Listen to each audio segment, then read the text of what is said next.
Mas tudo bem, episódio 2, 3, 4 e 5 de On The Egg. Eu sou o Denso. O cara vai se apresentar mesmo. E o ovo é inquebrável, porque...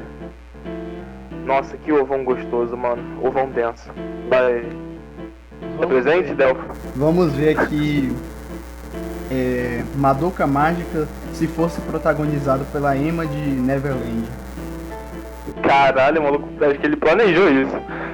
Foi boa. Eu tirei da frente isso. Ok. Vale constar que tivemos abertura nesse episódio. Isso foi muito bom. Porque evidencia um pouco, talvez... Eu nunca vi uma abertura que contradiz com o anime, a temática, as coisas que acontecem no anime. A boca existe, viu? Não, Madoka é triste pra caralho a abertura, mano. Começa com Madoka chorando, mano. E documentando isso, cara, é muito bom que eu espero que um dia a Funimation dubla On The Egg. On The Egg tem que ser regionalizado. Falando na Funimation, vamos falar logo sobre isso, que eu sinceramente fiquei um pouco triste de saber que eu assino a Funimation e não tem no catálogo da Funimation pra me assistir. Ou seja, só sobra a pirataria pra mim.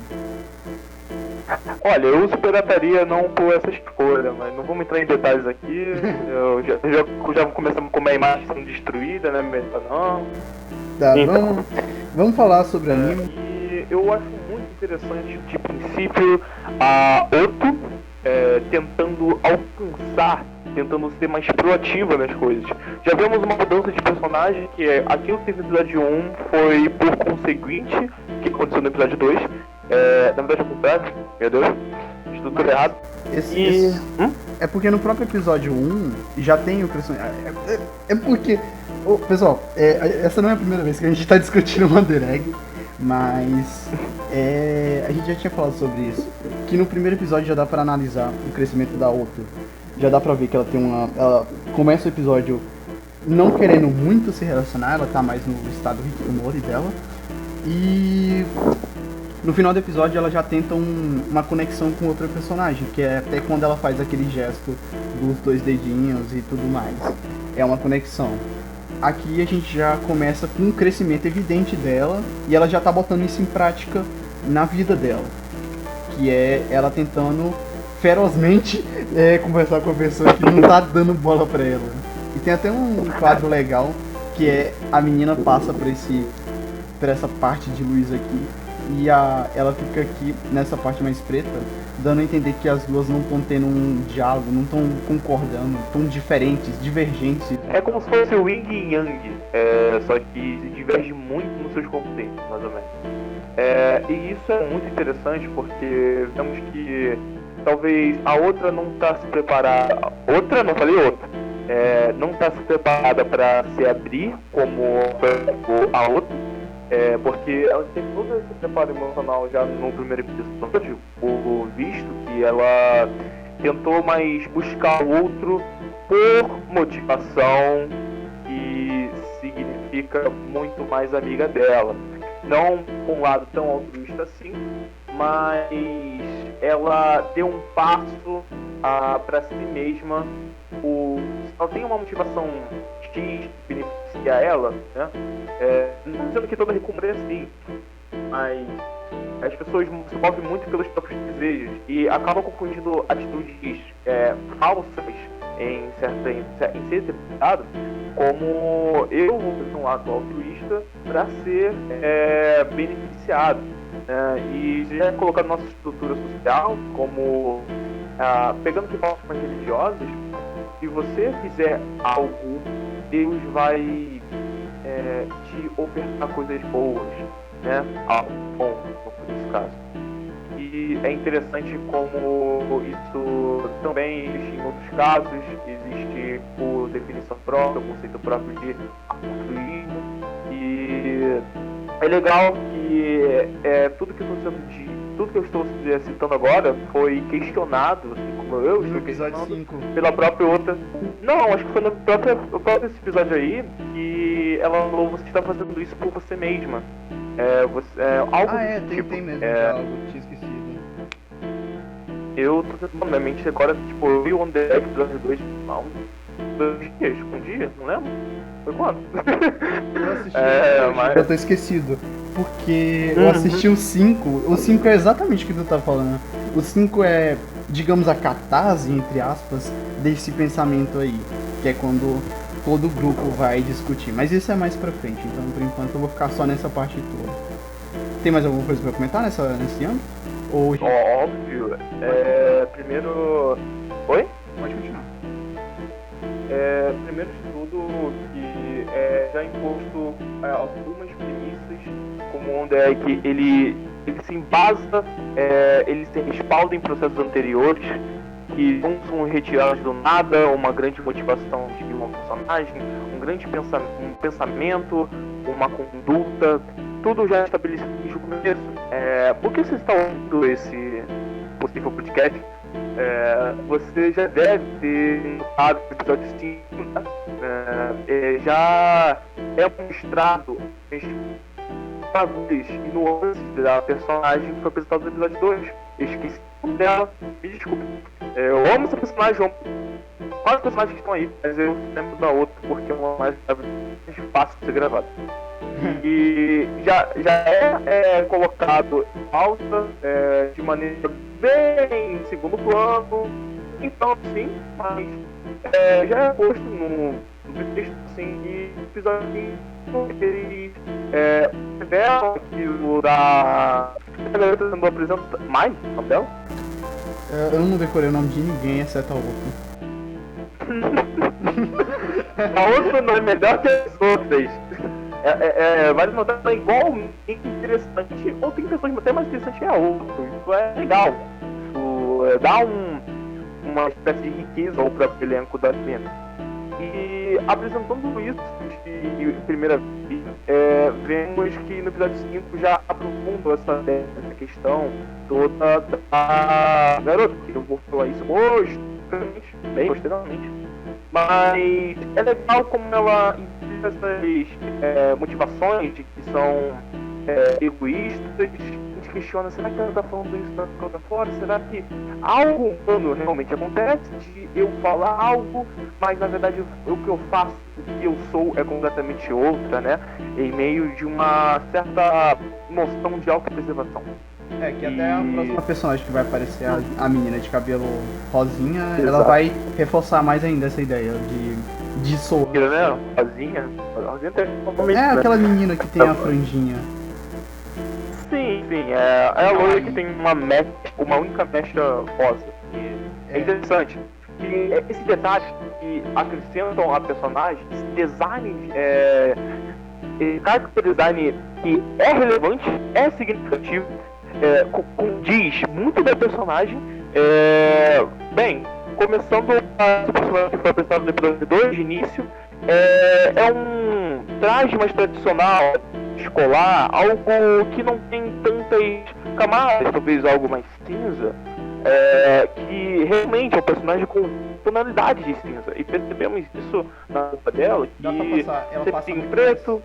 Ela passa muito mais um ar de sério, parece que já é adulta, mas na verdade ela ainda, obviamente, ainda é uma criança. E ela fica com esse tom de sério e fala tudo certinho, fala com esse olhar meio distante e sério, que só dá ainda mais uma distância com o resto do elenco, porque o elenco todo é tanto criança, assim, com um design tão colorido. Grande. E ela é toda assim, séria, neutra entre aspas, é claro, mas dá pra ver de cara que ela é a mais diferente, assim, em questão de design do grupo. E até mesmo por ideias, ela tem as ideias mais centradas, ela tem umas ideias mais fortes. Quando ela discordar de alguém, ela vai falar na cara que ela tá discordando de alguém. Ela vai ter uma opinião bastante forte.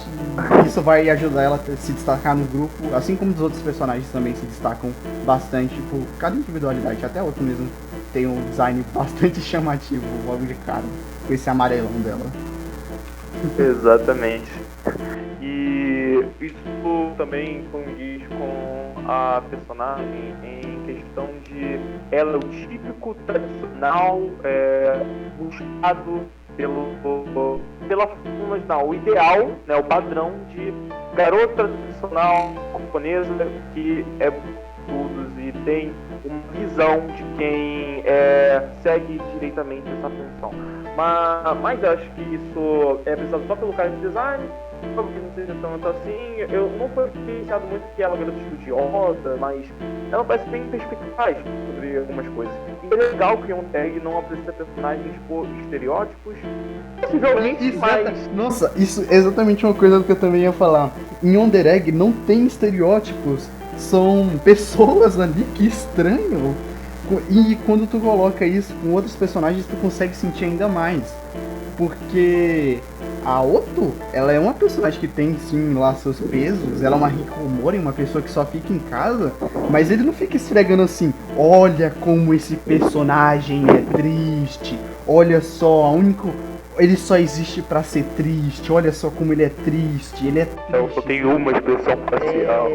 Não, ela é uma pessoa não fica triste o dia todo, toda hora, todo mundo. Pode sim ficar triste, eu não tô dizendo que não fica, mas uma pessoa não é só isso. Uma pessoa é complexa demais pra ser definida em só uma emoção, em só um estado. E o On The Egg entende isso. Tanto é que a Otto, mesmo com todos esses problemas, e os outros personagens também, mesmo com todas suas cargas emocionais, suas bagagens, eles não se prendem só a isso. Coisa que geralmente a gente vê acontecer em muitos animes, e isso acaba até quebrando um pouco do ritmo do anime às vezes, como Charlotte, mas... On The Egg, ele faz isso de um jeito tão natural, sabe? Você realmente sente que são pessoas ali, que desgraça, que anime bom. Ele sempre assim entende os próprios personagens, entende os conceitos dele, eles entendem as ideias. É um esforço que dá pra sentir da equipe aí que... Eu não sei se é um mangá que é feito de um mangá, não sei se é anime feito de mangá ou se é original, mas dá pra sentir... Eu também não pesquisei. Mas dá pra sentir o esforço. Quem fez esses personagens fez pessoas. Eu acho que esse é o principal ponto. Eles fizeram pessoas. Eu imagino o autor reunindo várias pessoas, vários amigos. Vou escrever você. Conte mais sobre você, de maneira que você não minta. Assim, é uma bela estratégia de construir personagens, né? Tipo, bem, acho que nunca vi um hikikomori construir um personagem além de ser ele mesmo, né? Então eu acredito nisso, né? Tipo, eu com muito que você herda essas características. Em falar em herdar características, eu quis usar de propósito desse gancho. Tem como você perceber que do episódio 1 pro 2 parece que a própria Otto, ela herdou as características da amiga dela que suicidou. Ou da própria garota que em teoria parece ser fragmentos da que se citou, e isso é evidenciado por outras coisas, esses traumas, né? Tipo, que não se refere muito ao trauma da pessoa importante que morreu, né? Todo mundo tá tentando salvar alguém, reviver no caso, né? E para você reviver essas pessoas, você lida com partes, fragmentos da pessoa que morreu, né? Que essa pessoa é importante para você. Em teoria, né? Mas algumas coisas são mais colocadas em evidência isso. Não sei se no episódio 4 ou 5 que tem um tipo de luta com essa garota que foi apresentado no episódio 2, inicialmente, que a cena é muito mais, como muita coisa que eu tô dizendo, eu vou deixar isso posteriormente. Vamos permanecer ainda nesse episódio 2, que é fenomenal, eu quis citar isso. A música é completamente maravilhosa, junto com a abertura, junto com a fluidez, dizendo sobre a personagem. Eu vi a legenda, né? Principalmente os tópicos de chegar ao outro, superar, aceitação, organização, integração social, diz muito sobre o novo, né? E deixar o agora, e deixar o passado, o pretérito, pra lá mesmo, pra trás. E enfim, fala muito sobre essas cargas. Eu não sei se você quer documentar alguma coisa do anime, alguma mensagem vinculada do anime, mas que a gente só pode confirmar isso quando o anime ele finalizar. Eu vou chorar muito, eu não senti primeiro aqui. Eu vou entrar em desesperos, gritos, e uma família vai falar o que aconteceu, que alguém morreu, e falar realmente uma obra fantástica morreu. Enfim, acho que eu vou levar umas pauladas na cabeça, mas ótimo. Mas é legal como toda essa luz, essa esperança que é colocada nessa abertura aqui, a música se agita conforme a personagem, a passagem, e é muito tranquila, calma, com tom de agridoce, e é perfeita. Combina muito com esses tons mais... não coloca muito a coisa sombria que tem em alguns lados dos animes, essa coisa mais pesada que tem por parte, que é considerada anime, não colocado muito isso em pauta na abertura, né? Eles colocam muito mais um ar de realmente as coisas podem dar certo. Não fosse um tipo de abertura que dá esperança, que dá uma nova forma de ver a vida, colocando cenários, colocando o ambiente em volta, vendo que as coisas podem mudar dependendo da sua perspectiva, principalmente. Porque a personagem contracena muito com o ambiente, personagem ambiente, e ela memorizando esse ambiente onde ela tá, e mais ou menos tentando ver de outra forma. Os sentimentos que me passam as coisas que são montadas ali. Posso estar falando tudo, pode estar completamente errado. Eu posso estar sendo apenas um bad. É só o personagem passeando pelo ambiente, muito bonitinho. E eu só acho essa abertura muito confortável, que é algo que tem no anime, inclusive, tem muitas esses momentos. Cenas cotidianas, e eu acho que muita gente, talvez algumas pessoas saibam, tanto que cotidiano é bom numa história, principalmente para criar apego com os personagens. Vai ter cenas daqui pra frente ainda, vai ter outras cenas que vão fazer esse apego, cenas de cotidiano, que fazem papel fundamental para você ter um apego com o personagem. E a própria abertura já passa um pouco desse cotidiano das pessoas, e só elas se divertindo pelo ambiente, porque o ambiente também é legal, não é só só nas aventuras mirabolantes que ela tem. O ambiente também é legal, é bonitinho, tem as borboletas, tem o parque, tem ela saindo pra comer, os amigos também aparecem, é claro que ela não interage com os amigos, porque não pode dar spoiler ainda, mas mesmo dando spoiler pode dar. Mas aparecem os amigos comendo, que vai dar referência para um próximo evento que eles vão se juntar e blá blá blá. E é legal que mostrando toda essa movimentação de própria fluidez que acontece tanto na abertura e no anime, de que tudo é muito fluido, tudo se movimenta. A roupa, a personagem, gesto. Eu acho que tem várias pessoas aí na produção que são formadas em anatomia, porque não é possível, cara, cada membro faz faz um efeito o lugar que você está vestindo ou qualquer coisa do tipo. É difícil. E é legal também que você falou e tal sobre o cotidiano, que o anime, assim, pegando um pouco mais de resumo desses episódios, quanto mais o elenco cresce, melhor fica. E isso é estranho porque em muitos animes que expande o elenco, expande o elenco com questão de personagens se comunicando ao mesmo tempo. Mais difícil de trabalhar, mas parece que melhora. Isso eu vou falar posteriormente, mas são 4 ou 5 coisas que eu falei que eu vou falar posteriormente. Agora aparece um personagem que vai ser muito importante na história de Omori.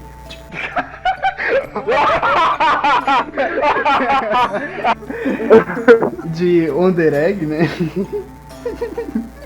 Um personagem que vai ser muito importante, que é o professor da Oto e da menina que se suicidou.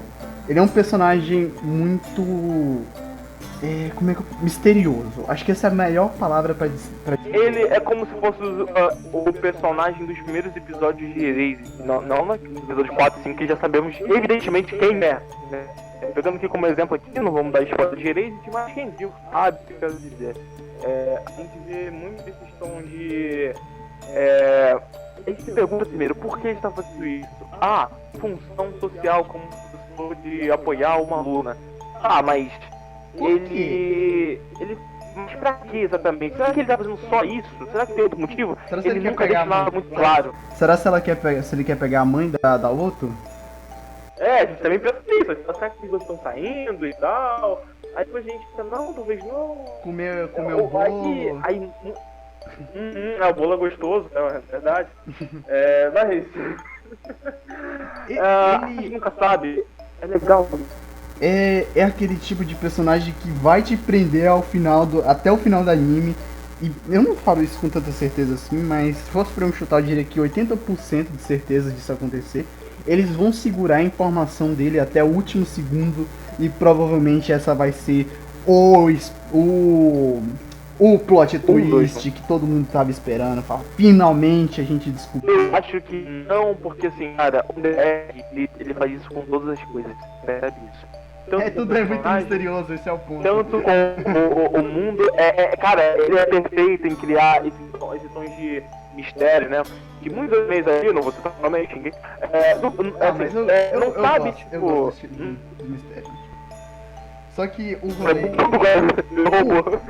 É só aproveitar que tu falou, o rolê do Isayama é que ele cria muito negócio pro mistério e quando aparece o mistério, quando ele resolve, não é tão legal quanto parecia.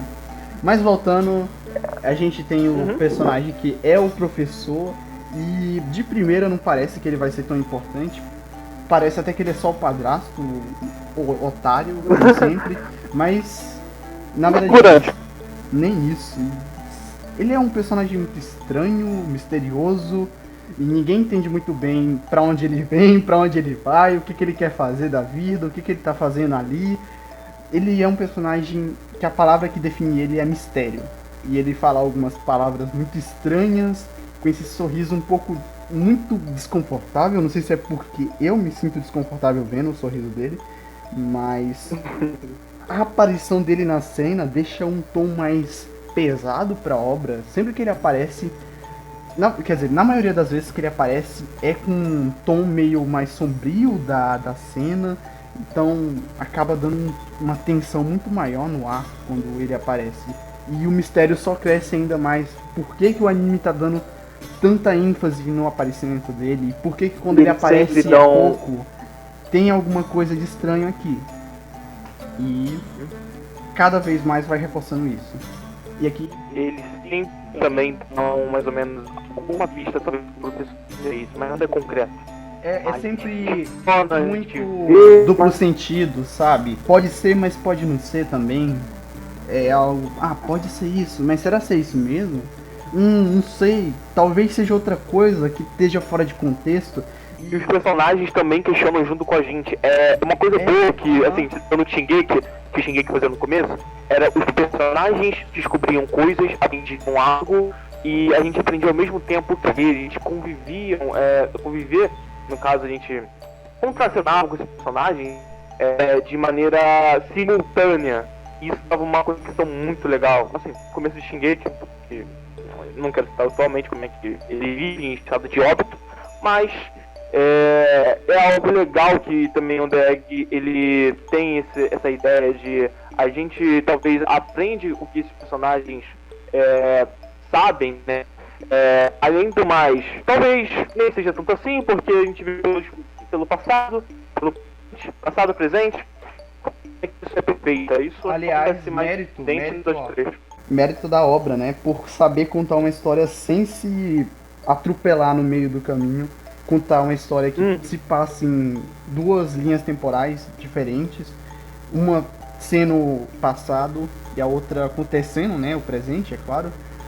E ele não se perde, coisa que é um mérito pra caramba, porque tem que ter uma capacidade de roteiro inacreditável. Uma narrativa desse jeito é uma coisa difícil de se acertar E é um mérito que tem que ser reconhecido. O Wonder Egg merece esse mérito sem nenhuma dúvida.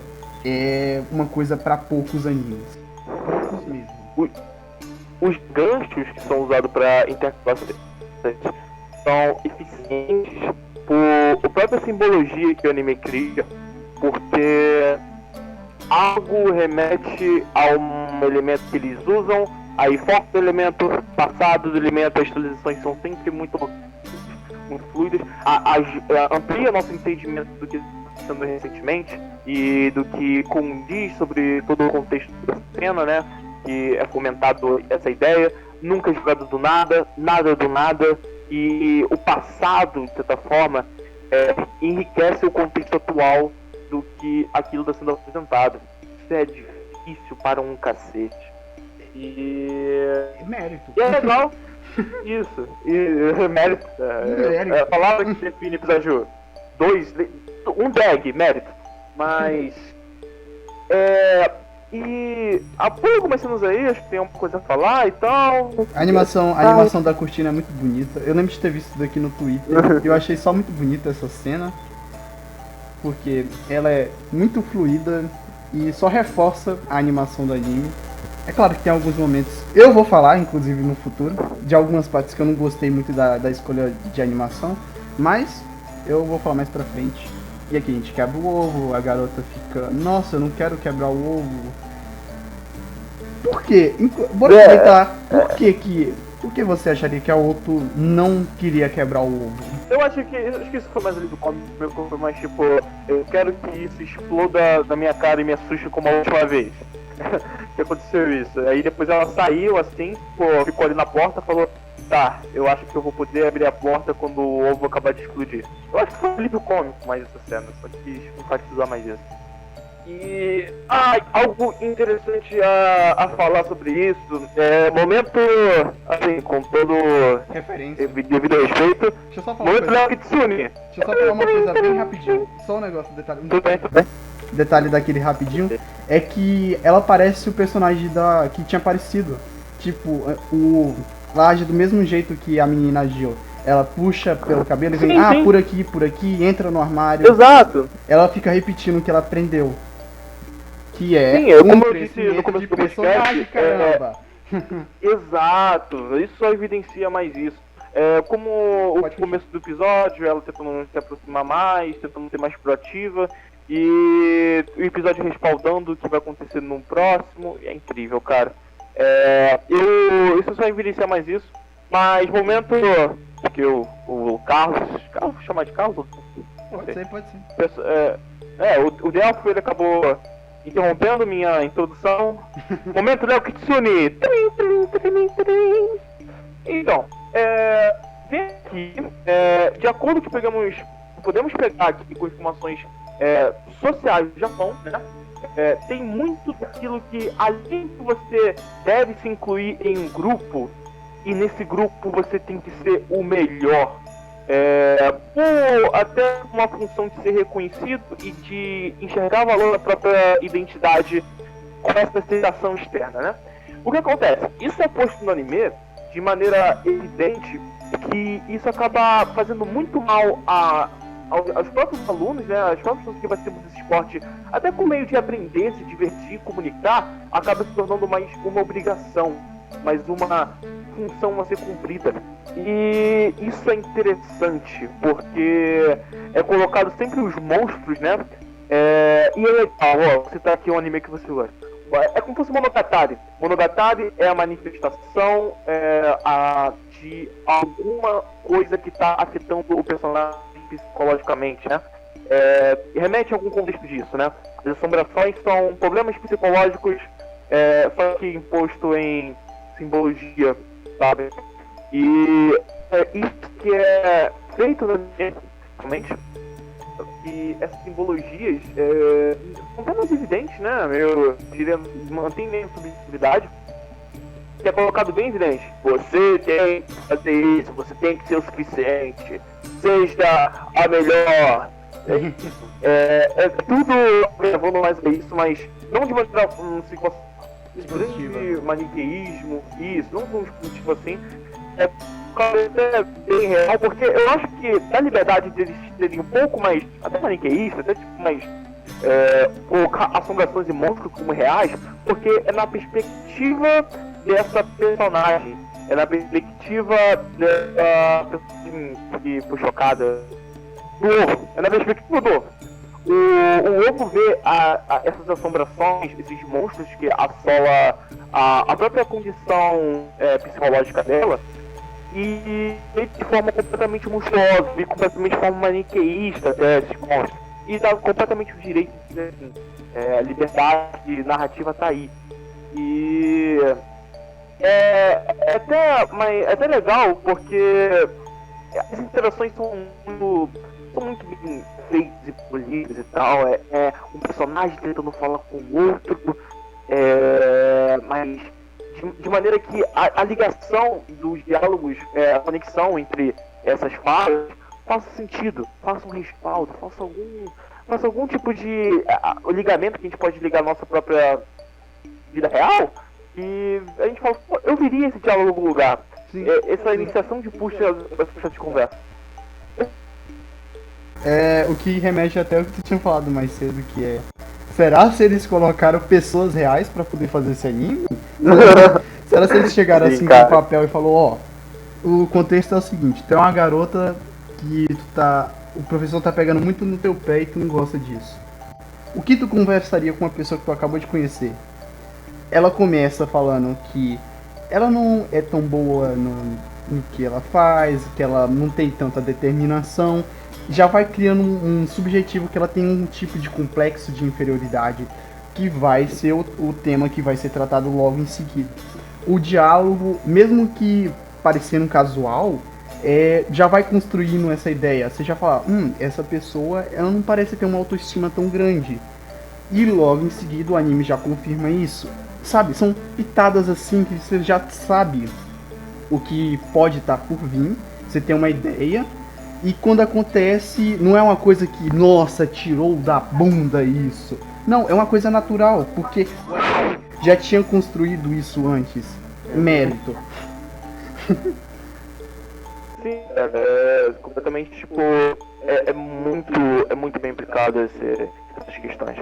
E também, até eu falei que é um pouco maniqueísta, mas parece até real essa impureza desses monstros, a forma como é que eles oprimem, né, o ovo. E isso é muito recorrente. Eu vejo, tipo, alguém tendo esse assédio moral, né, de falar dessa maneira mais reservada, mas tem Oi? Uma maneira mais na dela, sabe? Eu acho que é mais intrínseco, tipo, três palavras, quatro palavras, mas já dá uma pressão, mais ou menos, tipo, você cumprir isso, quer dizer isso, mas é mais ou menos que uma fala, né, como se fosse, tipo, é melhor treinar mais. Isso já implica muito contexto, implica muita pressão psicológica. Então eu vejo realmente esses vilões, né, da sociedade, né, principalmente japoneses, que são retratados aqui, colocados de maneira mais, sabe, tipo, real até. E parece ser que, além de chamar pessoas reais pra fazer o roteiro disso aqui, parece ser que tá falando, conta seus traumas. Pegaram um psicólogo e falaram, tipo, olha, pegue que os relatos dos seus pacientes e que eu quero usar como inspiração.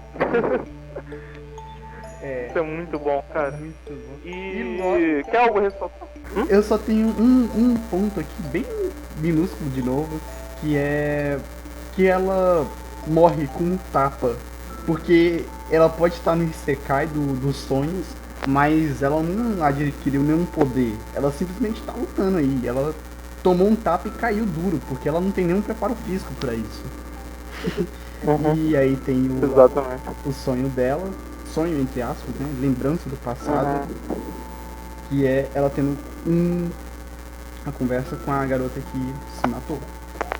E nesse diálogo a garota revela que ela tá tendo um tratamento especial com o professor e a princípio parece que é aquele tipo de coisa onde o professor ajuda mais ela nos deveres de casa, essas coisas. É o que dá pra entender também com a cena. E por isso ela tá levando, tá sofrendo bullying das outras garotas, provavelmente. E logo em seguida tem outra cena pesadíssima, que é a cena do armário, onde claramente dá pra ver que teve alguma coisa muito pesada acontecendo com essa garota.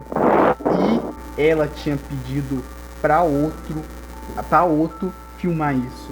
Isso é de um nível tão sensível, assim, uma coisa tão difícil de conversar, porque isso é um nível já enorme já de pressão social, a ponto da menina ter que passar por isso e pedir pra alguém filmar pra ela poder ter provas. Ela com certeza já deve ter chegado a um ponto onde ela tem certeza que ninguém vai acreditar nela, a não ser que tenha provas. E ela teve que passar por isso e ainda por cima pedir pra uma amiga filmar. Amiga essa que nem conseguiu olhar pra enquanto tava acontecendo, ela tava com a cabeça baixada o momento inteiro. E essa cena tem uma melancolia enorme. Você fica se sentindo mal pelo que tá acontecendo, mesmo você não tendo nenhuma culpa por nada. Você só tá assistindo, mas você fica com um trem. Nossa, é muito pesada. Isso é mérito da direção absurda desse negócio. Também fica a trilha sonora, que nesse momento dá uma pausa e fica só naquele, sabe, só naquele stand-by que deixa o clima ainda mais denso e você emerge mais ainda no problema da garota. Eu entendi a referência.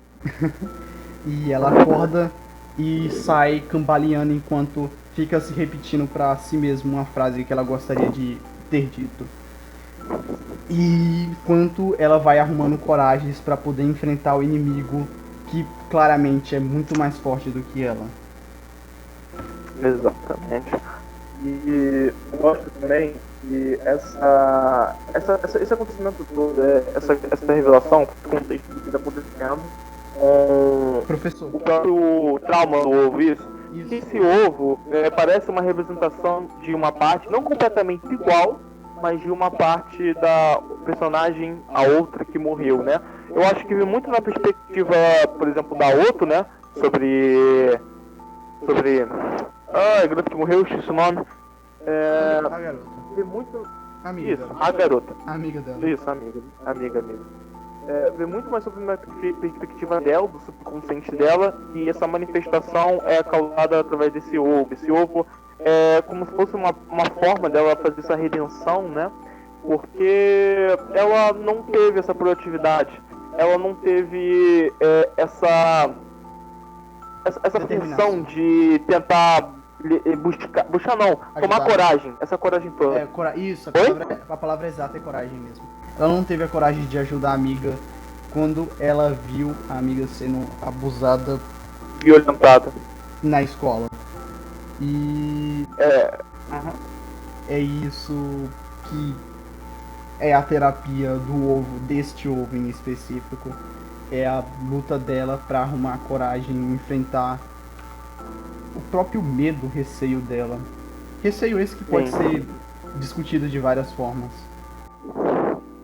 Sim, e uma dessas formas dá indício pela própria representação de que eu me misturar com isso, eu me destacar com isso, eu vou passar mais do que eu já passo.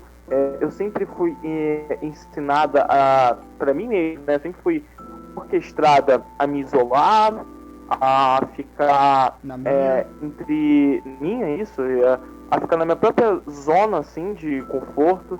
E como acontece algo, mesmo você querendo ou não, é aquele sentimento de repressão que está muito mais alto no personagem. E tudo isso é muito bem marcado nessa cena. E é legal, é inspirador, é foda o que acontece nessa luta. A gente muito bem coreografada, nossa, Eu poderia recomendar pra uma galerinha aí, falando, anime de porrada da temporada, aí, ó, porrada. Só pra, sabe, tipo, puxar um gancho assim, tipo, para as pessoas, vou ver. Porque o que é simplesmente nada sem sentido. Mas quando eles existem, o próprio anime, o DX, vai. Sabe, sempre. Eu não sei, eu não vontade de recomendar de outra forma. Eu vontade de recomendar como se fosse um grande show. E é legal. É isso que eu ia falar mais pra frente. Chegamos no. Eu vou falar mais pra frente. Eu não gostei dessa parte da luta em específico. Eu gostei da coreografia, do resto. Mas o fato dela depender de alguém pra falar. Tipo, não essa parte, mas sim a parte de que a menina fala pra onde ela tem que ir e ela sabe exatamente pra onde ela tem que ir, como se elas estivessem conectadas visualmente.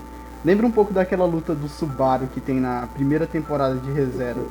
Parece muito que é um bagulho um pouco forçado, porque não parece que ela teria aptidão física pra poder saber de onde é que o movimento tá indo, e eu fiquei um pouco incomodado com isso, porque ela fica muito se orientando pelo som, mas eu não acho que alguém que depende tanto da visão, depender de uma hora pra outra, tanto da audição, conseguiria fazer o que a outra fez nesse episódio.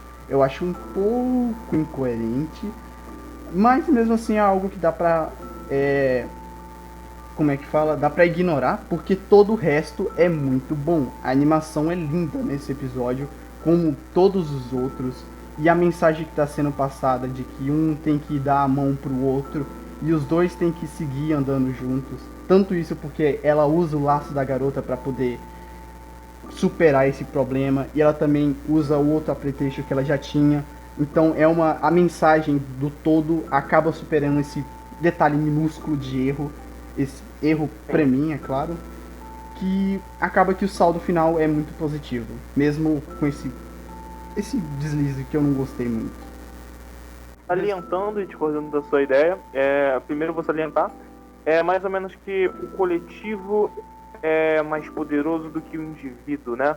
E isso é colocado de maneira literal no anime, né? Como se a união, né, dá muito mais frutos do que apenas um indivíduo fazendo posição. E sobre outras coisas que tu falou, que eu vou discordar agora, biologicamente falando, quando você perde um sentido, quando você está inapto, inibido, né, de um sentido, os outros se amplificam. Mas assim, o que acontece? Nessa cena, vou botar aqui um exemplo prático aqui. Quando você está usando um certo olho, você escuta melhor. Lógico, sim, é algo lógico. Você vai ampliar o sentido de audição,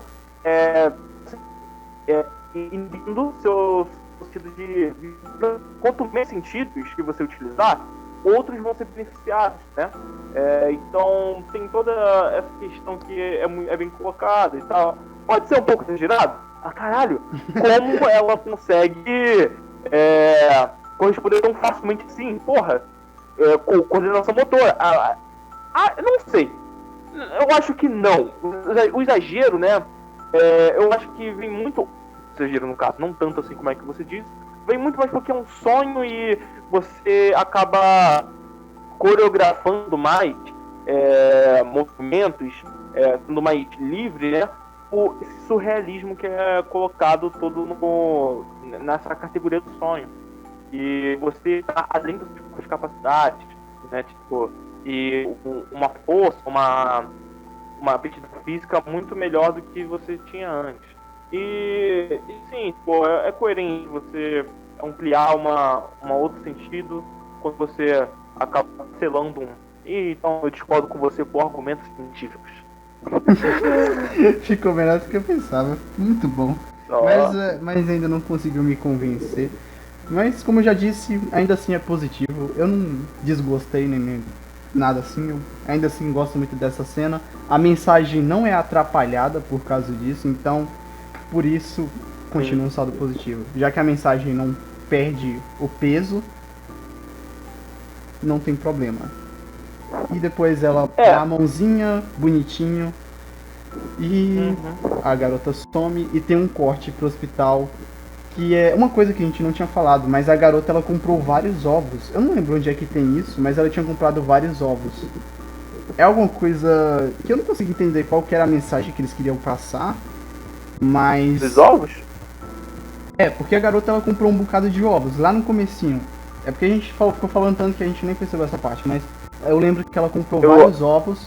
Isso, caralho, isso evidencia mais a construção da personagem, mas termina a sua pergunta? Eu não entendi muito bem qual foi a mensagem que eles quiseram passar. É uma mensagem de ganância? Uau, não seja tão apressado Não. assim. É isso, eu não entendi muito bem o que essa cena... muito mais uma contradição, uma hipocrisia que já é colocada no personagem fundamentalmente, que ele tem essa função de, mais ou menos, que ele fala algo, mas que ele acha que o que ele tende a mostrar é diferente do que ele é diferente. O que ele diria, né? A frase inicial da personagem: eu faço isso por mim mesmo. E depois questionamos outra...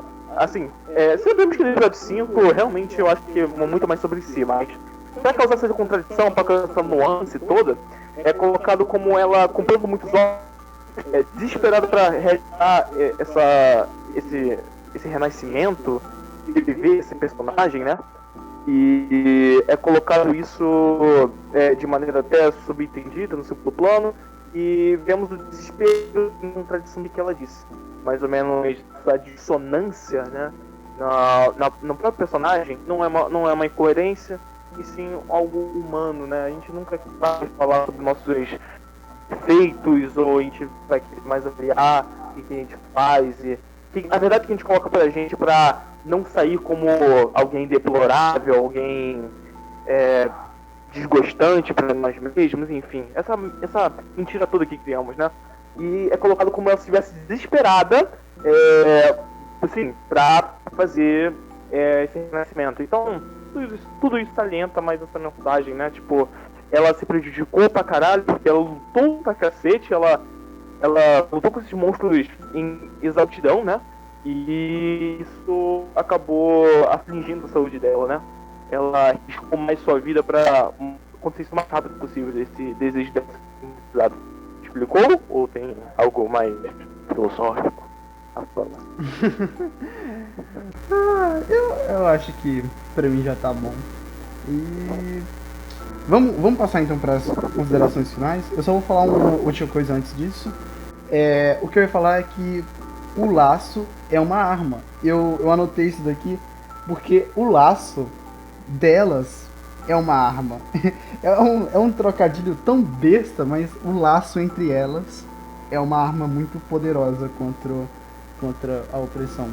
Foi só isso que eu anotei, eu achei da hora. Não sei se foi proposital, mas tá aí. Um bom ponto pro anime. Sim, às vezes é uma forma mais eficiente do que a própria arma individual, a própria arma do singular, do só o indivíduo, né? Realça muito, tipo, aquela mensagem: o coletivo importa mais que o indivíduo. Só mas talvez reafirma outra vez a própria mensagem do episódio. E depois, continuando a ideia de laço, ela e a garota que tinha acabado de quase morrer começam a trocar conversa essa que no próximo episódio só vai ser reafirmada e desenvolvida ainda mais. Uhum. E agora vamos pro episódio 3? Não sei. Quer comentar alguma coisa ainda? Episódio muito bom, sem dúvidas. Não, excelente. Episódio de nota, assim, eu gosto da nota, mas esse episódio não me deixa dúvidas de que é um outro episódio 10. É um outro episódio que ele é tão rico como muitos episódios. Não acho como o episódio 1 também, porque a gente viajou muito no episódio 1, mas eu acho que a riqueza tá parcelada igualmente, sabe? Colocado muitas coisas e muitas coisas acontecem. Oi? Tudo que acontece nesse episódio é feito de uma maneira muito competente, muito profissional, e tudo é muito bem pontuado, sem deixar um gosto amargo na boca. É muito importante isso pro anime. Tudo que acontece aqui é relevante para a narrativa, para a mensagem que o anime quer passar e para todo o resto. Tudo que acontece aqui é importante, é interessante, é legal de se ver. É um bom episódio, sem nenhuma dúvida. Eu vou perguntar a nota porque eu não quero ficar puto, mas então eu não dei vamos nota partir pra pro esse episódio episódio. Eu não dei nota pra esse episódio.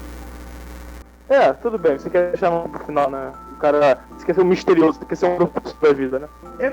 Eu tenho um rolê da nota que eu peguei do acho que foi do Guto, do Cronosfera.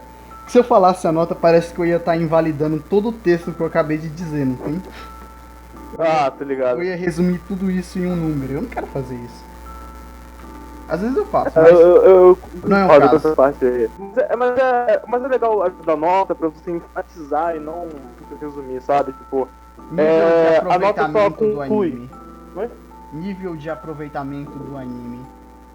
Isso, vale muito mais essas argumentações, essas considerações do que apenas uma nota. Mas a nota só evidencia, talvez, esse apego, as características gerais e tal, mas não resume. O que resume muito mais é esse diálogo todo que a gente tá tendo. E, ok? Episódio 3 agora. Toca aí episódio 3 pra eu ver e A gente vai comentar a respeito. Pera, a gente vai cortar e vai fazer tipo um bagulho, é? Não, 2 e 3 direto. 2 e 3 direto. Mas eu pode editar, assim, tipo, essas conversas que a gente tá tendo agora, tipo, não sair na gravação. Ou sai mesmo, o bagulho vai ser ao vivo, tipo, natural. Olha, o bagulho vai ser orgânico. Episódio 3. Mas Episódio ok, episódio 3, vamos lá, Episódio parte 3. 5. Farol. Várias coisas. Ai. Eu amo. Nossa, essa cena. Nossa. Isso só evidencia o quanto o Under Egg é muito 880. Uma hora tá tipo o pessoal tomando sorvete, na outra tá falando sobre um trem absurdo, mano. É claro, com a sensibilidade e tudo mais. Mas ainda assim é um assunto bastante pesado. Colocado até, assim, a gente viu uma personagem da idade delas, eu não sei quanto a idade, né? 15 anos, 14 anos? Não sei. Adolescência. Mas esse personagem novos, adolescentes novos, diz mais ou menos, se eu não me engano, ela, né, que disse que o monstro falou, eu quero garotas novinhas, sei lá o que e tal, o cara vai procurar ela falou, vai procurar uma prostituta, algo do tipo assim. O diálogo é até muito forte, mais ou menos, pra idade dela, pra própria coisa que condiz com a personagem, já indica um pouco da maturidade, a vivência dela, que ela tem sobre o mundo em geral, né, um pouco mais, sabe, ela evidenciou coisas completamente perversas, viu o mundo da perspectiva que ele é, né, e isso até um pouco pesado, mas pro futuro, né, tipo, que vai mostrando da personagem. E é legal, abertura de novo, não virou reserva, isso é ótimo. E pode falar uma abertura aí, que eu quero falar sobre outras coisas, talvez, deixa eu ver. Ovo. Ela comprou 2 ovos. Ela comprou 2 ovos pra poder entregar o outro pra amiga dela. E aqui a gente consegue ver que ela tem um relacionamento com os caras que é um pouco estranho, porque não apareceu esse relacionamento, mas ela já sabe o nome do pessoal. Não sei se vai mostrar por um flashback, mas tá aí, né? Eles já são parceiros, eles já conversam há muito tempo, ela já sabe o nome deles. E é isso. Aí aparece a menina com a mecha rosa. Eu diria parceiro, eu acho que ela virou uma personagem tão proativa, entre aspas, mas tão extrovertida, assim, tipo, fala com todo mundo, que passa, mais ou menos, principalmente por aí, pelo costume, pela vivência também. Eu acho que ela virou uma personagem um pouco mais comunicativa, né? Então, não é que ela teve um laço, uma afinidade com esses caras. Não acredito muito nisso. Muito mais que você vê que ela tá se comunicando melhor com todo mundo, ela tá chegando mais em todo mundo, tá abrindo mais as mãos, né? E é legal que essa personagem, eu acho melhor deixar pra depois, o momento que se une parte 2, ou parte 3, não sei. Mas essa personagem, tipo, tem muito um aspecto de ser quase um estereótipo de uma pessoa babaca, algo do tipo, como ela é babaca. Não, assim, assim, parece um pouco ao mesmo tempo que não, ao mesmo tempo a gente fala, cara, por que ela tá ajudando uma pessoa que ela acha repugnante? Aí não faz muito sentido, a gente pensa, caralho, talvez não seja isso, que ela seja uma personagem completamente babaca. Sabe quem me Aí lembra? depois... Sabe quem me lembra? O Leório de Hunter x Hunter. É a mesma vibe, assim, de cara que parece um pouco arrogante no começo, mas que com o passar do tempo você vai aprendendo a gostar, já que o autor sabe escrever bem os personagens. É o Leório todinho aí. Mas acho que não, ela continua sendo uma característica ruins, né? Mas tem muito tem um respaldo porque ela assim. Tem as diferenças. Mas eu falo assim, você começa não fala, nossa, que cara arrogante, que cara babaca, mas com o passar do negócio você vai entendendo melhor por que ele falou aquele trem e o que motiva ele a estar atrás do dinheiro e tal. Você vai entendendo. É algo que vai ser ao longo do tempo e quando você perceber, você já tá amando o personagem. Exatamente. Episódio 5. Pode continuar. Não, acho que foi antes. Eu não peguei a personagem bem antes. Acho que foi no 3. Não, nesse episódio aí, né? Acho que foi no 4 mesmo que eu peguei bastante personagem.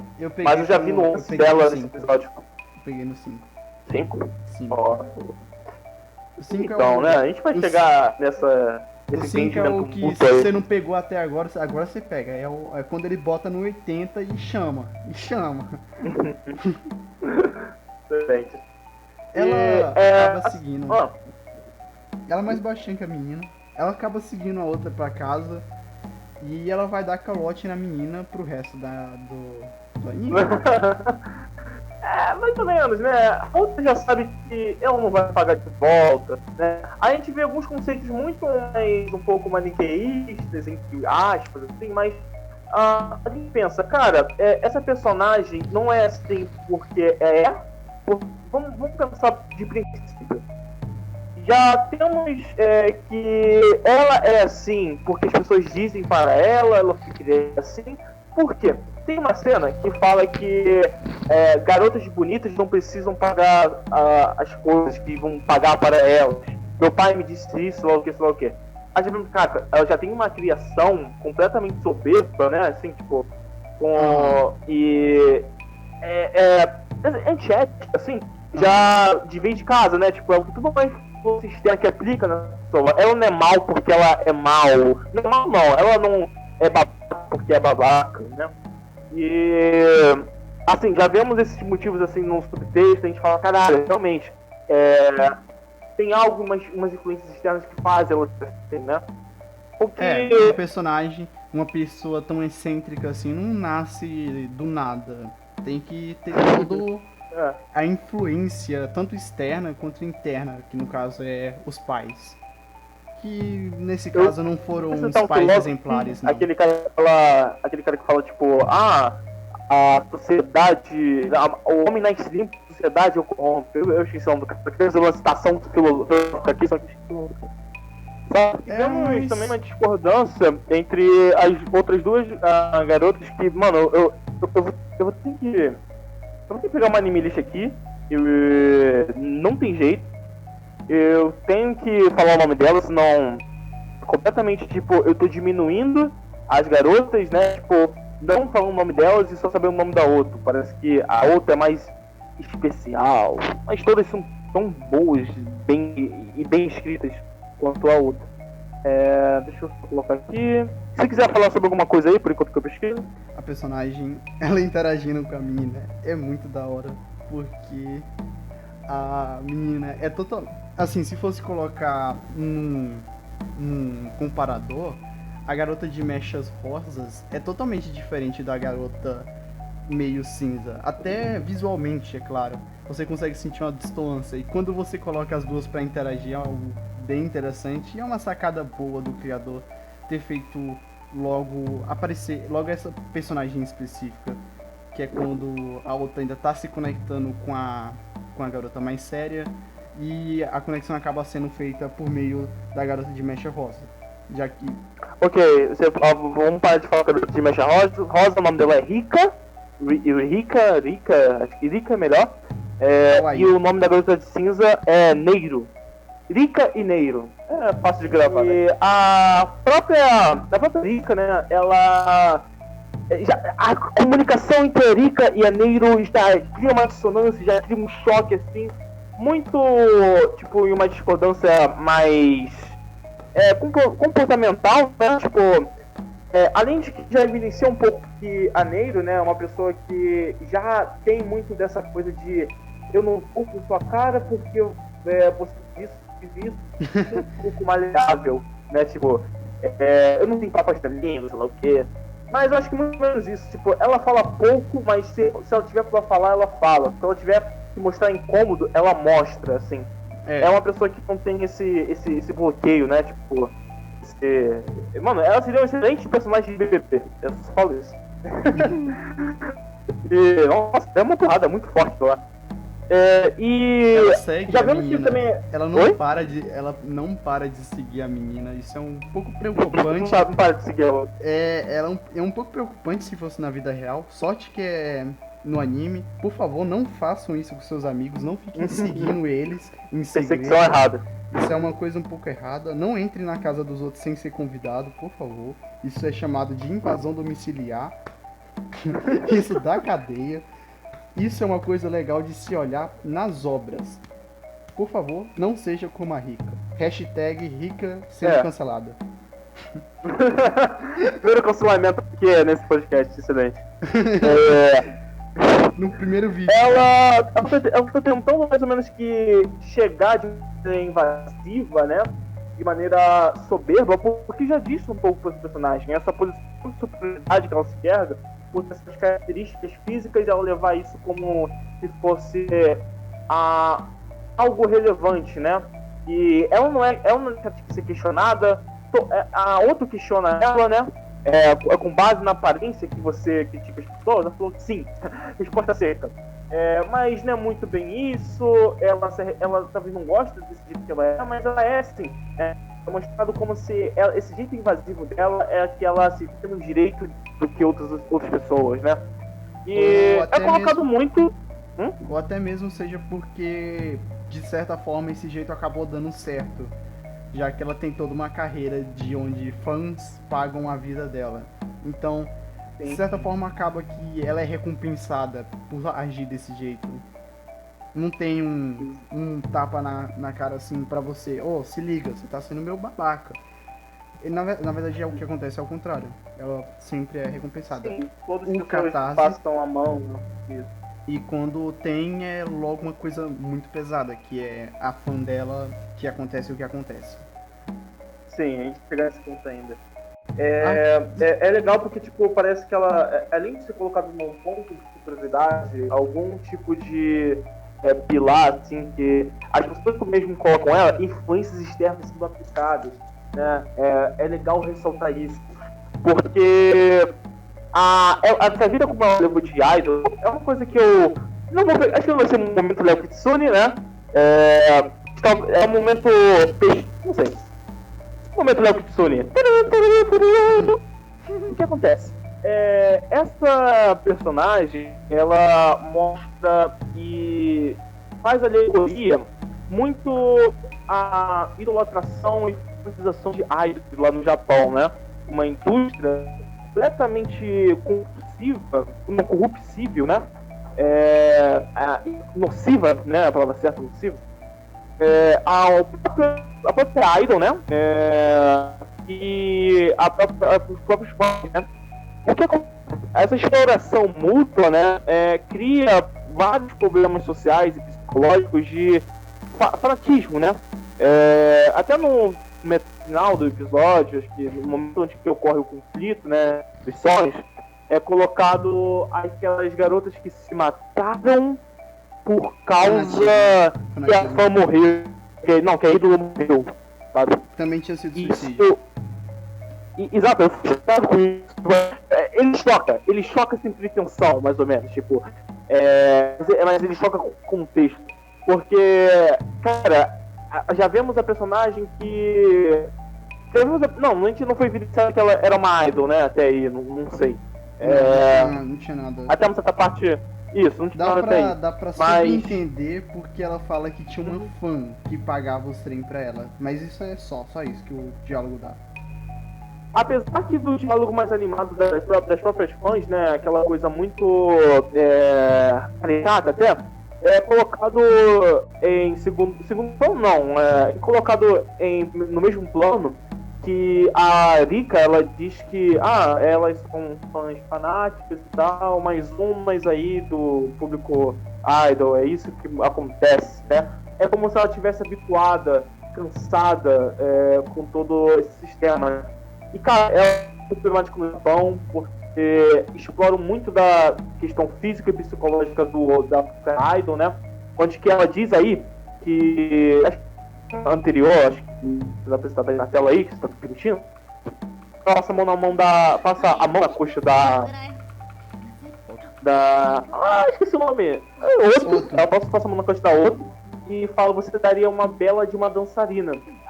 Evidenciando o quê? Né? Ela já mostra que você não precisa ser boa em cantar, algo do tipo. Suas características físicas são importantes para você ser uma idol, né? E cara, é algo que você vai pensar mais, tipo, o quanto dessa exploração, o quanto dessa objetificação que ocorre muito lá no Japão, né? Tipo, algo que faz até mal sobre uma pressão de você corresponder a um padrão, e se você se desviar e se você fugir dessa tal rotina para você continuar a ser assim, vamos imaginar, é uma pessoa muito que tudo quebra. E isso faz muito mal ao psicológico da própria idol, né? Que se propõe a aceitar esses termos, né? E além de todos os fãs, né? Tipo, esse fanatismo de você não ver uma pessoa como uma pessoa, um ídolo como uma pessoa, como quase um deus, quase um fanatismo religioso até, tipo, e pessoas que vivem em torno da sentido a própria vida através da cantora ou algo do tipo, de você querer parte de algo, essa kitsune, essa coisa de você querer se pertencer a um todo, se pertencer a um coletivo, né? De uma forma completamente compulsiva e doente, porque isso está fugindo muito mais do que eu gosto dessa ídolo e muito mais do que eu poderia fazer com coisa por ela, né? São coisas que são completamente diferentes. E isso é muito, muito forte, se você pensar o quão acontece isso, o quão esses casos de pessoas vivendo nessa pressão social toda de fazer essa parte do coletivo, de dar sentido à própria vida através desse coletivo, através dessa atração, muito desequilíbrio, é um produto de desequilíbrio mental e uma ausência nas questões psicológicas. Isso é quem atende questões psicológicas, não um psicólogo, mas em escolas acontece isso. Esqueci, sabe me dizer? Não, eu não tô nem por dentro dessas coisas não, mas... Escola mesmo normal, tipo, tem isso. Que até quase, faz parte da coordenação. É como se fosse o próprio psicólogo que acontece lá na escola, que tá capaz de te ouvir, de te ajudar psicologicamente e tal, essas coisas assim. Algumas escolas têm isso, né? Eu acho que não muitas das públicas, mas as particulares. Não sei o certo. Mas essa função muito ausente lá, esse sistema todo social criado, faz muito mal ao próprio coletivo, o indivíduo, a identidade e coisas colocar como um valor, para que eu importo, e é uma maneira muito nociva à saúde física e psicológica, que a psicológica afeta a física diretamente. E é forte, tá ligado? Tudo isso que é mostrado é forte. Tipo, você quando fala, nós se matamos por causa daquilo que nosso ídolo morreu, você fala, caralho. Você pensa e fala, caralho, isso tem todo esse contexto ainda de idols, né? Você fala, puta que pariu. Faz sentido. É toda uma obsessão maníaca que, meu Deus, e ainda por cima elas falam com um sorriso que dá dó de ver uma pessoa num estado de fanatismo, de idolatria mesmo, nem mais fanatismo, é idolatria. Espanta, né? Tipo, pra falar a verdade. Tipo, quando fala algo normal com uma naturalização dessa forma, tu fica, caralho, puta que chocante. pariu, tá ligado? É chocante. E, meu Deus, a outra também fica chocada com essa realidade. E mais uma vez a gente vê ela dando a opinião dela quando uma pessoa não está presente. Que é aqui, quando a menina sai para poder pegar o bolo, ela fala, a Rika fala que vai pagar a outra e a outra, coitada, ela ainda tá nesse papel de ficar sendo uma pessoa que tá tentando se adequar com a unidade. E ela só dá a opinião de verdade dela quando a menina sai. Que é quando ela fala, é bom pagar mesmo, que ela quer receber o dinheiro dela de volta, ela não quer. Principalmente quando elas conversam pelo telefone, sabe? Tipo, a própria Otto e a... Isso, lembrar o nome dela? Neiru. Mas só que aqui temos uma novidade que até então não tinha acontecido. Que é ela dando uma opinião na frente da garota. Porque ela foi tão contra a ideia de idol que a Rika tem, dessa opinião tão forte, dessa realidade tão diferente da outra, que ela fala pra ela não tocar na comida dela. A outra tá visivelmente zangada com a Rika, que é aí que ela começa a ficar mais na dela, a Rika. Ah, lembrei do termo, desculpa, vou interromper, é pedagogia. Se eu não me engano, aqui acontece em algumas escolas. E a parte psicológica, né? Tipo, a parte que atende as pessoas psicologicamente. Mas é algo muito foda no sistema e não faz isso da maneira correta em si. E, enfim, pra continuar. E aqui elas começam a conversar sobre a falecida amiga da Otto. E elas derrubam um chá da Otto. E ela fica olhando pro chá com a cara muito da hora. A cara da Otto de depressiva. Talvez isso queira representar alguma coisa, só que eu sou muito burro para tentar interpretar. Eu acho que não tem muita coisa não, né? Não, essa parte do chá caindo, eles focam muito nisso, tipo, dão muito tela do chá. Não é só falar só, olha que bonito, não é um Violet Evergarden, tipo. Eu acho que tem algum eu acho que isso daí só é reforçando a ideia que a Otto perdeu o controle, de ela realmente não se segurou pra falar o que ela queria falar. Entre muitas aspas, se segurar. Né? Ah, tá, então ela deixou as verdades transbordarem para fora do copo. Oh, caralho! Talvez você sentido o que eu falei? Que legal! Ela realmente... só uma foto que ela não concorda nem um pouco com o pensamento da Rika nesse instante. Aí ela vai conversar com a amiga dela e elas ficam trocando essas mensagens que dão uma profundidade maior para os personagens e você de novo entende elas como pessoas, e isso é muito da hora de se olhar. A menina dorme na casa delas porque a Rika é muito folgada, na melhor palavra para descrever ela, folgada, é isso que ela é. E tem outra interação da hora, tem outra cena da hora, aliás, que é essa da cicatriz aí, que ela fica na água olhando desse jeito, e é da hora, não tem muito. Eu acho que tem sim, só mostra que a personagem tem mais nuance do que pode ser mostrado. Talvez ela se autodestrói por essa característica que ela tem, que ela vê que é algo imoral, ela vê algo que é imprudente, causa consequências. E também, assim, puxando outro paralelo aqui, mas que não entra muito nessa questão tangente, com essa ideia, as duas conversando, né? A Otto e a... Não, é Neiro. A outra é Neiro, tipo, é de maneira mega orgânica. Mas, além disso, ela acrescenta a própria Neiro e fala, olha, cuidado com ela. Ela meio que deu em cima, se não me engano, um pouquinho. Ela deu em cima do professor. Ela falou que é lindo. É lindo. E ela fez um olhar sugestivo pra outra pessoa também. Eu acho que só mostra como ela, tipo, é mais amadurecida, como ela... Não, amadurecida não. Isso só mostra o quanto que ela tem uma visão de que ela... Essa visão de que tudo que importa é a aparência e você tem que parecer bonito e seduzente, entre várias palavras, até Isso. porque ela é uma idol, então ela tem que chamar bastante atenção, por isso ela Até fora do meio que ela trabalha. é a personalidade dela, que querendo ou não, ela virou isso. E Foi tudo que antes ela fazia e acabou causando sequelas, mais ou menos isso.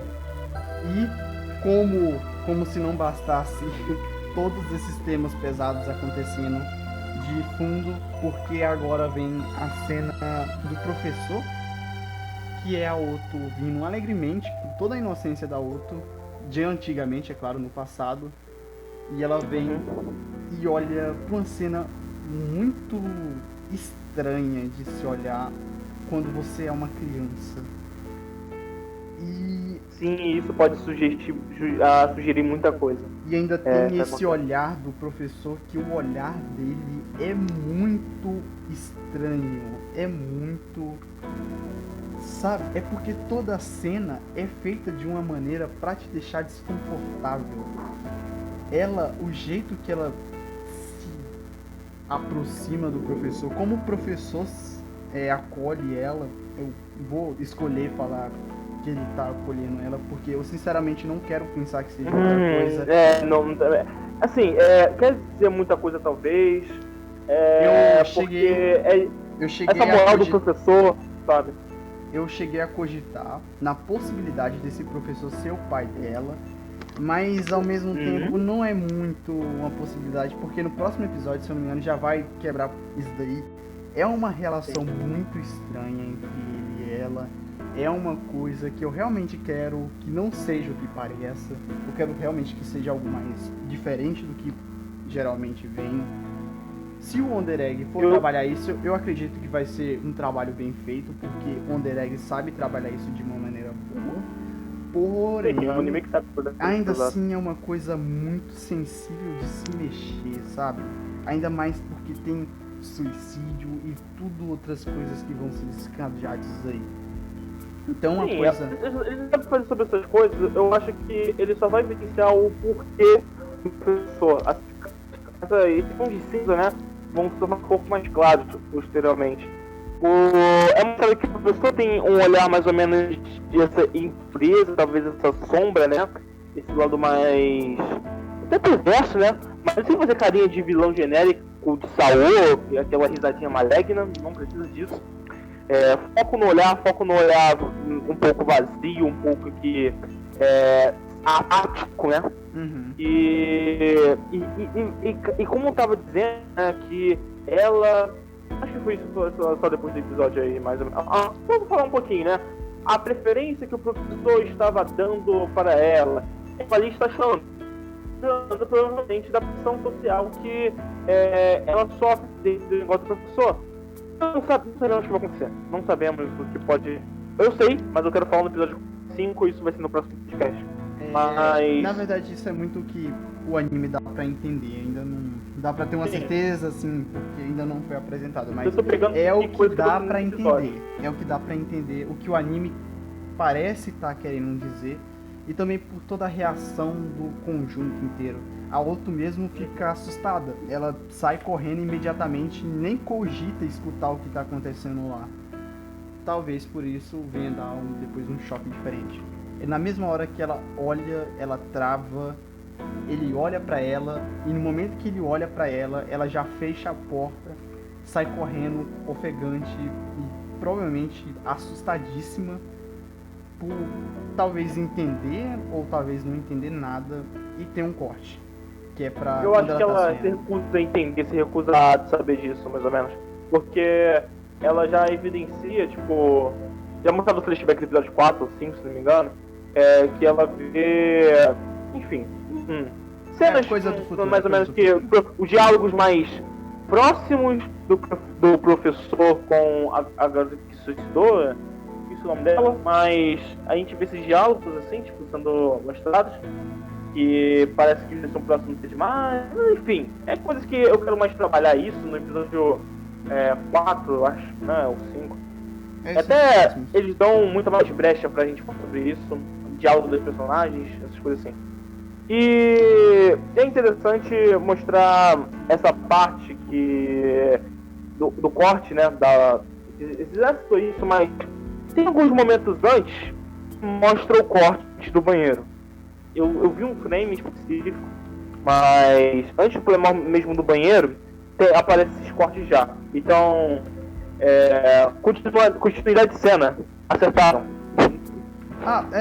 Eu tava voltando aqui. É incrível como esse assunto, de um jeito ou de outro, acaba casando.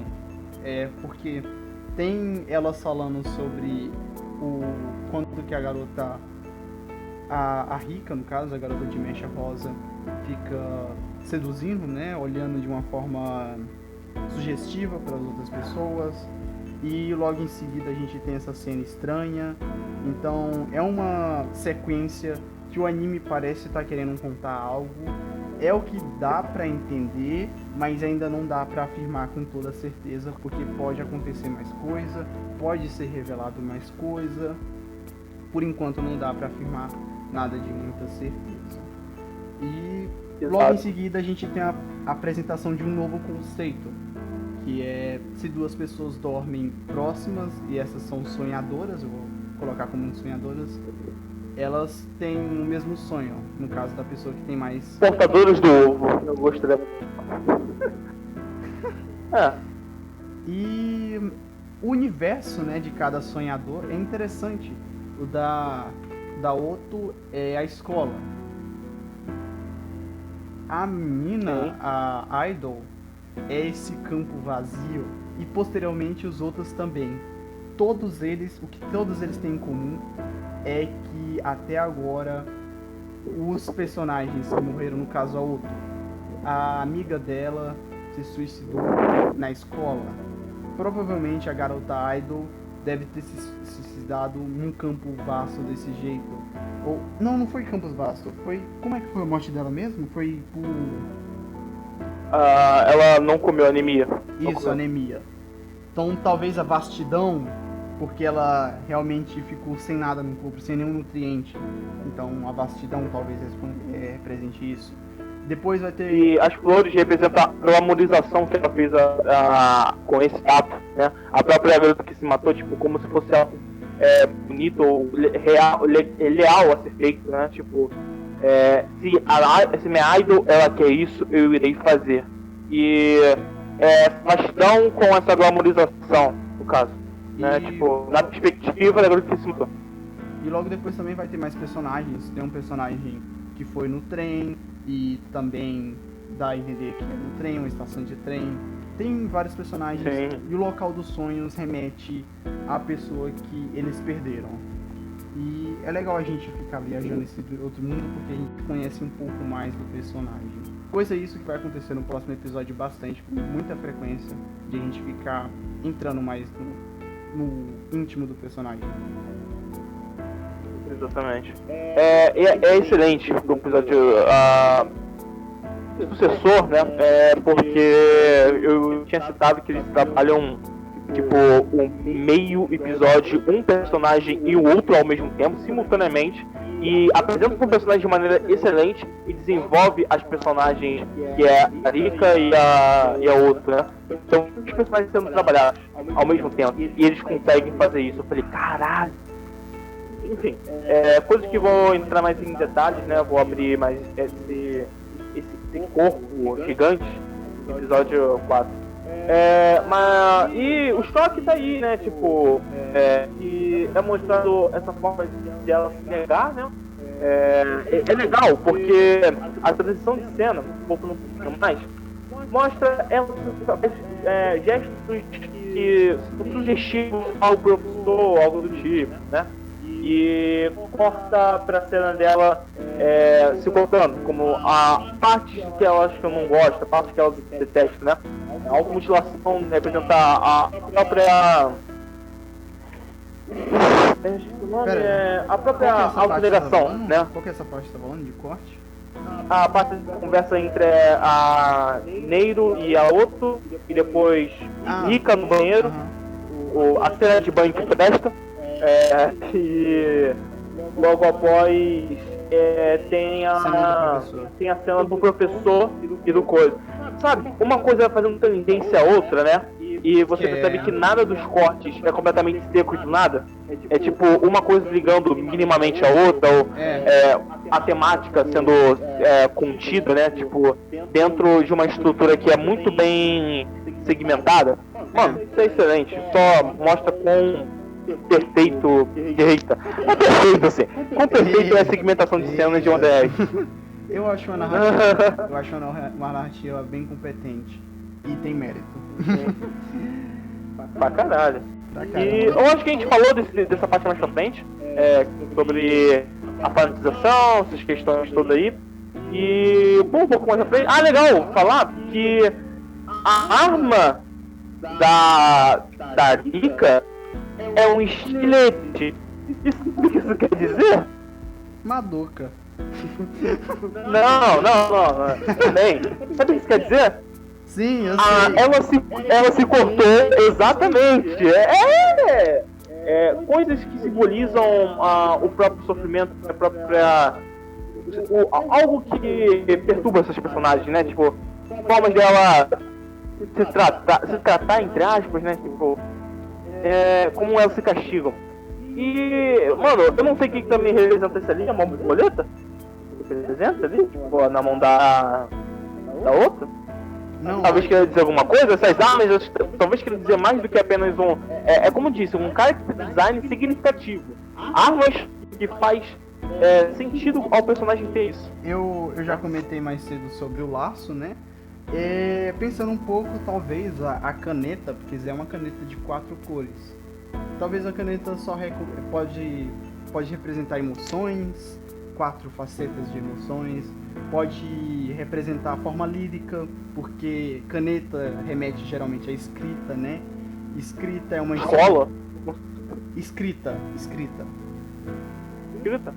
Caneta geralmente se remete à escrita. Você associa a escrita ou desenhos, né, também. Mas a escrita também pode ser como a transferência de pensamentos, escolha de palavras, várias coisas que podem. Não dá muito. Eu não sei muito bem o que a caneta poderia dizer. Eu cheguei a falar no episódio passado que talvez a caneta tivesse alguma coisa a ver, porque era da garota lá, que é a primeira que aparece.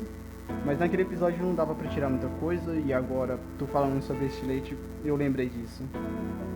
Mas eu acho que... Sim, eu acho que... Eu não sei, talvez o ambiente, né, contrastando com aquela caneta, né, remete à própria escola, os próprios momentos de ruins, né, acho que do personagem, né, tipo um estilete, mas o estilete é uma arma. Mas a arma da Otto, que ela tá segurando, eu não sei o que é.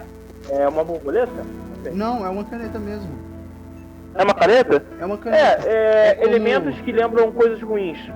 Olha só. É aquela caneta de 4 cores que é como se ela tivesse apertado as 4 ao mesmo tempo. E no lugar que tem aqueles negócios de apertar, tivesse crescido uns machados, tá ligado? Eu acho que significa a própria arma dessas personagens. Tipo, a arma que autodestroem esses personagens. Né? Tipo, o estilete, a caneta, mas a caneta sentimentalmente, não fisicamente assim, tipo... porque deve trazer memórias, passagens, sabe? Tipo, eu acredito muito nisso, porque o ambiente condiz muito com às vezes aquela caneta, né? Escola, caneta. Escola, a caneta representando talvez esse momento de tensão, onde que você está em um ambiente que tem várias pessoas, enfim, realizando essas coisas assim. Você está num ambiente social, né? Toda uma hikikomori no ambiente social, enfim. Ela já é irmã isolada antes, né? E também lembra onde que aconteceu a tragédia, né? Então, eu vejo muito como essa coisa de armas que me destruíram no passado, ou me destroem hoje em dia, algo do tipo. Enfim, eu acho também mais palpável. Tem o laço, né, que só reforça essa ideia. E mais pra frente também, não sei se é nesse episódio, também vai ter aqueles brilhozinhos também que vai ser usado. Não sei se é nesse episódio que aparece, mas tem. Mas os laços são diferentes. Os laços não uma forma que remete a algo que me destruiu, remete a algo que me fez mal. Até né? porque não é a arma principal, é tipo que o coadjuvante dá pra outro. No caso é muito mais algo pro personagem do que pra outro. Sim, eu acho que foi para valorizar mais os laços, valorizar essa união, esse contato, né? Tipo, fazer que os outros. Eu acho que não diz muito mais sobre o personagem, mas fazer com que as outras pessoas te ajudem, te dar essa oportunidade, mais ou menos. É uma Se abrir, né? É uma forma de se abrir. É uma simbologia isso. Vamos um pouco do episódio aí, porque vamos para a parte final, porque eu acho que a gente já falou isso quase no começo, né? Questão mesmo da fanatização, as coisas assim. Por um pouquinho a gente. É só comentando aqui sobre os cortes dela, enfatizando de novo. Sim. Ela fala que é uma coisinha da juventude. E uau, essa garota tem muitos problemas. E ela força ela pra lá. Tipo, muita gente entrando nesse problema, muita gente que. Uma forma de você entrar nesses problemas é você fazendo um eufemismo ao que aconteceu. Ou tipo, falando algo tipo como fosse leve, mas não é leve. É piadinha, forma como eu não quero falar disso. Aquelas piadas autodepreciativas. E é interessante que aqui não é uma forma de falar, olha, como eu. Tem piadas depreciativas, eu acho que faz mais sentido, tipo, olha como é que eu sofro, minha vida é triste, mas ela não. É uma coisa tipo, natural. Bem mais natural. Isso é uma coisa que. É uma ironia a própria coisa que aconteceu, sabe? Tipo. Não é muito mais que, eu passei por aquilo, eu estou zoando, mas olha, meu Deus do céu, como é que eu sofro. E tem algumas piadas depreciativas que estão assim, é bom separar um pouco, né? E. Temos legal, tinha uma parte que eu odiava, que ele falou. Tem a cena de luta desse episódio, são lindas. E a Otto cai no chão no meio de uma subida. É interessante analisar isso, porque ela está subindo uma escada e ao mesmo tempo tem vários problemas, que no caso são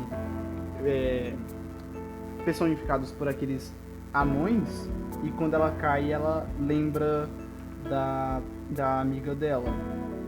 E mais uma vez ela fica se culpando, né, por tudo, porque a outra tem esse fardo que ela carrega de não ter ajudado a amiga quando ela precisou. E ela vê a amizade das duas colegas lá, dessas garotas aí que são fanáticas. Por mais que elas sejam fanáticas, tem uma coisa bem interessante que o anime analisa. Coisa essa que eu acho que outras obras não teriam capacidade de falar. Que é, por mais que elas sejam fanáticas, elas também são amigas, elas estão unidas, elas estão sempre andando juntas, elas são companheiras, elas estão uma pela outra. Por mais que elas sejam fanáticas e tenham todo o rolê com o idol, elas também são amigas.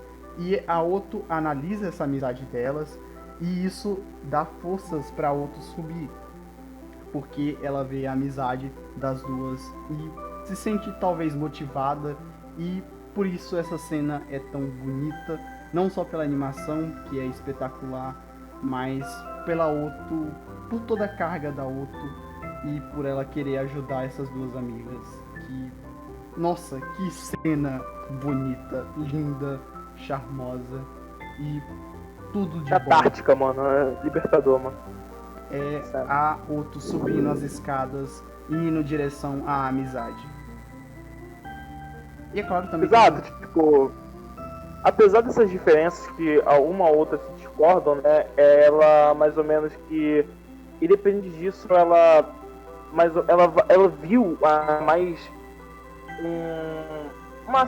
algo que salienta essa questão da própria união, tipo, eu devo me unir, eu devo me abrir ao outro e não posso ficar tipo tentando fazer as coisas ou rejeitando as pessoas pelos seus defeitos, tá? Vou tentar entender melhor, compreender melhor, algo do tipo. Se unir, né, pra dar forças, mais uma vez ressaltando a própria mensagem que já foi passada no episódio passado, a mensagem de união.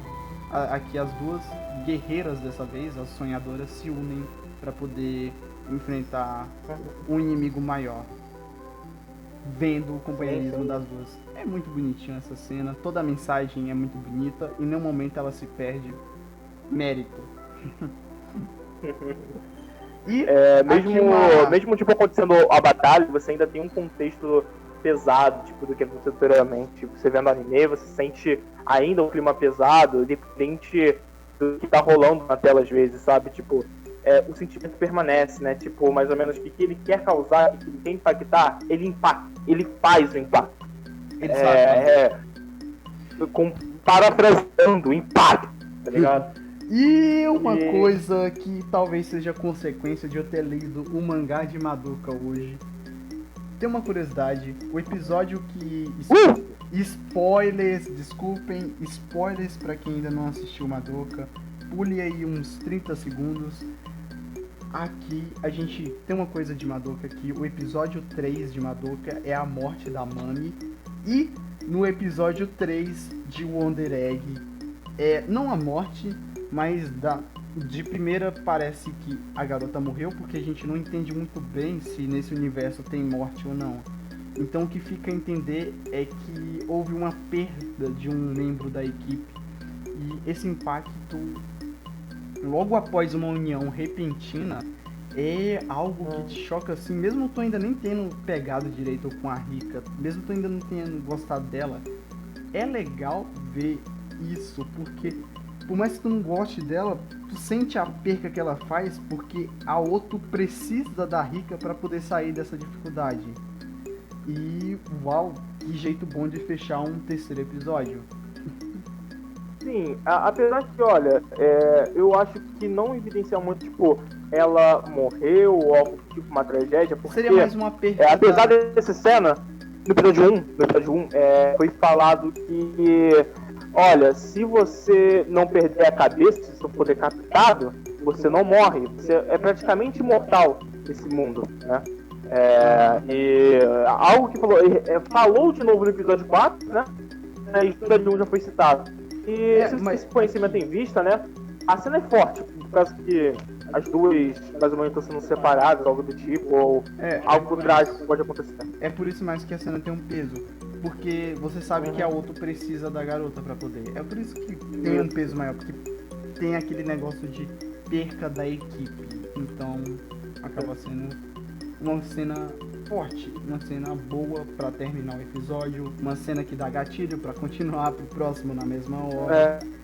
E um bom episódio sem nenhuma dúvida. Isso é porque a outra no terceiro, tipo, mais ou menos você sabia o que fazer, falou, cara, tá fazendo tudo errado, o monstro tá subindo, tá emergindo aqui, a minha amiga foi especificada e as duas não param de ficar quietas. O que eu faço, caralho? Enfim, a garota quase vira a outra, né? Compreensível que aconteça isso. Mas aí você vê mais ou menos o caos sendo montado, né? Tipo, no próximo episódio. E é bacana, é muito bacana tudo o que acontece nesses 2 episódios, na verdade, até agora, né? Que a gente falou.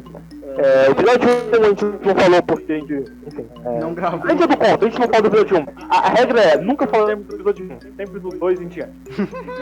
Tô brincando. Vai ser o único podcast que vai ser assim. Tô brincando, mas talvez, se tiver demanda aí, não sei, a gente faça de novo um podcast do episódio 1. Não, eu não gravaria de novo o episódio 1, eu não aguento. É porque, sei lá, se a gente gostar, né? Não acho que não vai ter tanta demanda assim, né? Não é o público alvo do YouTube. Não tem muita gente que busca muito esse conteúdo, não, mas caso der, é ótimo. Não, eu acho que não vai dar o suficiente pra me fazer. A gente ficou quase 3 horas conversando sobre o episódio 1. E talvez a gente nem vá falar tanta coisa, porque muita coisa que a gente falou já foi 2 horas, na verdade. Já caiu por terra algumas coisas que a gente falou. A gente não vai acabar nem falando tantas coisas assim, mas às vezes pode ser legal, às vezes a galera pode querer, eu não sei nada do que aconteceu. Olha, eu dependo do destino do ovo. Oi? Vai ter umas 10 visualizações e as 9 pessoas só vão assistir até 2 minutos no máximo e a terceira vai assistir até 4. O cara fazendo drama aqui pra falarem, eu cheguei até o final, e aí todo mundo vai comentar. Bota aí, hashtag o otário, não sei.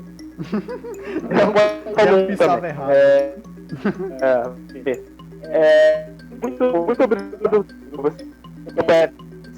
Meu Deus, tá travando tua eu voz, tá acho travando. Repete, por assunto favor. interessante, tá sobre muito. A gente tá. Bem, Travou tudo, Denso, travou tudo, travou tudo. Né? E guardando talvez pra uma outra pessoa. Oi? Travou tudo que tu falou. Tua voz cortou toda. Sério mesmo? Sério, não tô nem brincando. Pô, falei bonitinho, caralho. Mas, então, a gente acha muito importante que essa conversa exista, falar sobre animes é importante, tendo em vista que, além de que, principalmente, né, inerentemente, a gente fez esse podcast pra gente guardar nossas conversas, porque a gente achava minimamente interessante, a gente apontava tantas coisas que falava, nossa, esse é um conteúdo rico, né, é legal a gente guardar, mas pensando por um lado agora, pode alcançar outras pessoas podem se interessar, gerar debates, e a gente questionar e tentar ver os animes de forma diferente, mais rica, como algo que pode agregar nossa própria formação como indivíduo, enfim. Não ver de forma completamente aleatória ou algo do tipo. É uma forma alternativa de ver animes. Então, obrigado quem acompanhou até aqui. Você tem o que fazer, obrigado, não sei. Obrigado, Pietro 39, por ter assistido isso aqui tudo enquanto jogava LOL. Muito obrigado. Obrigado por você deixar nossa voz de fundo. Eu faço muito isso, então no podcast. Mas bem, eu fico muito triste, mas obrigado pela atenção. Eu sei, eu conheço o Joãozinho do Minecraft desde tentar fazer um camping, algo do tipo, enfim, corta isso. Eu não vou cortar nada, viu? Mas eu te digo que tua voz ficou toda lagada e não deu pra entender nada que tu falou. Então fique tranquilo. Bora fazer só mais um, tipo um... O podcast inteiro? Não, só essa parte. Quer dizer, teve algumas partes que cortou também, não deu pra entender, mas eu não falei nada. Então, traíra, então. Foi só algumas partes. Talvez algumas pessoas vão comentar. Na maioria das vezes dá pra te entender, então não tem problema. Provavelmente eu vou colocar o nome do canal com o nome do Denso bem na cara, porque o Denso é o que mais fala aqui. E o Denso carrega o podcast. Se não fosse pelo Denso, a gente não tinha podcast. Isso é verdade, porque foi ele que pediu pra fazer. Eu só queria compensar mesmo, então... E aí, por isso que eu não vou editar muito, até porque editar 2 horas é impossível pra mim. Se você tá me conhecendo por esse canal, que eu acho muito improvável, eu também tenho outro canal, que é o meu canal principal de verdade, Real Oficial. Eu acho que eu vou deixar nos comentários se eu não tiver com preguiça. E é isso, a gente vai fazer um próximo vídeo, não sei quando que vai sair dos próximos episódios, a gente vai ter que reassistir, é lei a gente reassistir os episódios só pra poder fazer esse podcast. E a gente se vê por aí, cara. Eu vou deixar meu Twitter e o Twitter do Denso aí. Se vocês quiserem xingar a gente por o podcast ter ficado grande e chato, pode ir lá. Apesar de eu não ter achado tão chato assim, a voz do Denso é bem engraçada de ouvir, então eu acho que pelo menos uma pessoa assistiu até o final. E obrigado. Eu mesmo. Tá ligado? Eu coloquei enquanto jogava Age of Empires e fui assistir de novo. Falar, caraca, velho, até que eu sabia falar. Vamos lá. Então, muito obrigado a todo mundo. Eu vou mijar, porque eu fiquei 2 horas sem urinar, isso me dá continência urinária e. Enfim, na próxima vez que eu gravar podcast, acho que eu vou pegar uma garrafa PET. Muito obrigado, informação desnecessária no final do podcast. Isso é bom.